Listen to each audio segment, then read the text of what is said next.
70% des pasteurs luttent contre la dépression. Vous ne savez pas, beaucoup d'hommes de Dieu dépriment. Quand ils sont là, ils font semblant. Ils doivent sourire, ils doivent rire, ils doivent faire comme si tout va bien. Il vient là encore. Et toi tu dis, avance papa. Oh, avance prophète. Daddy, c'est bien. Prêche encore. Daddy, essuie-toi. Daddy, tu fais bien les choses. Mais des fois, quand tu rentres dans ta chambre, tu es seul. Tu n'as personne avec qui rire. Personne avec qui parler. Et tu déprimes.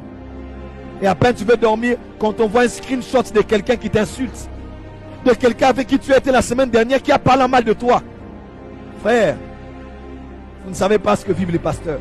97% des pasteurs ont été trahis, faussement accusés ou blessés par leurs plus proches collaborateurs. Combien nous ici, nous avons des fils qui nous ont trahis. Des fils qui ont pris des fidèles chez nous et sont allés commencer avec eux des églises. Des fils qui disent Daddy quand tu reviens à la une, mais en secret qui t'insultent, qui te critiquent. Et Catherine Kuhlman n'est pas morte que parce qu'elle travaille beaucoup, mais parce que beaucoup de gens avaient quitté Catherine Kuhlman à la fin de sa vie. Et ça, c'est Bénin qui en parle en France. 7000 églises ferment chaque année. 1500 pasteurs démissionnent chaque mois. Mais certains, ils sont encore là en train de travailler. 80% des pasteurs se sentent découragés. Combien ils sont face au découragement? Je suis fatigué.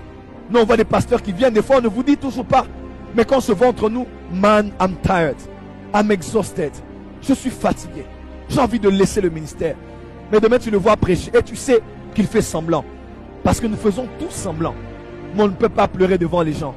À la fin, quand Israël pleure devant toi, Moïse, tu peux pleurer devant Dieu.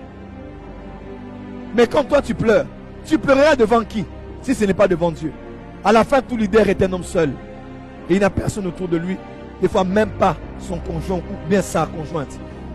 70% des foyers des pasteurs sont au bord du divorce à cause du poids du ministère.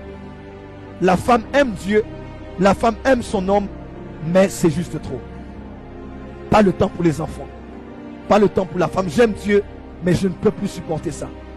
Et l'homme est tellement donné dans le ministère, ou la femme est tellement à fond, ou bien ils sont tellement à fond dans le ministère, ils n'ont même plus le temps de revenir et d'avoir le temps pour eux-mêmes parce que vous ne leur donnez même pas le temps. 68% des pasteurs n'ont pas de meilleurs amis. Toi, tu as ta meilleure amie. Aujourd'hui, nous, on n'a même plus de meilleurs amis. Tu sais pourquoi? Tu ne sais pas à qui tu vas parler. Le prophète William Marion Branham avait un ami païen. Quand il allait faire des miracles partout, faire des lignes de guérison, il rentrait chez un ami païen avec qui il riait et il blaguait. Et des fois, même certains hommes de Dieu se sentent plus à l'aise d'avoir des amis non chrétiens, musulmans, parce qu'avec eux, ils ne peuvent pas se sentir jugés. Si je parle à un ami pasteur, ah mais c'est fini. Jacques a dit confessez-vous les péchés les uns les autres. Mais c'est bon pour la Bible, hein? Mais en réalité, tu ne peux pas te confier. Tu vas parler de ça le même jour où tu te confies à un pasteur. Toute la nouvelle sera dans le monde entier. Des fois, on n'a pas des meilleurs amis. Je vous parle de cœur à cœur aujourd'hui. Beaucoup d'hommes de Dieu meurent de chagrin, de manque d'affection, de manque de soutien, de manque de compréhension. Tu vas t'expliquer devant qui? Et tu meurs. Ils n'ont pas de meilleurs amis. Parce qu'on ne sait pas avec qui être allié aujourd'hui. Ô prophète, on ne te voit plus beaucoup dans certains milieux avec certaines personnes. Des fois, c'est pas la faute des autres. Des fois, c'est nous-mêmes qui décidons ainsi. Parce que tu ne sais pas. Aujourd'hui, je t'invite pour que tu m'invites. On n'est amis que pour l'argent, pour les offrandes, les vraies amitiés, l'amour vrai. Où tu peux être là, tu blagues avec quelqu'un, tu manges des cacahuètes, tu regardes Chelsea, tu regardes Barça, en culotte, tu blagues, tu parles de tout, de rien. Tu joues au foot, tu joues au Nintendo, aux jeux vidéo avec ton pote. Non, tu n'as plus le droit à la vie. Parce qu'à peine tu montres ton humanité, que tu es directement traité de charnel.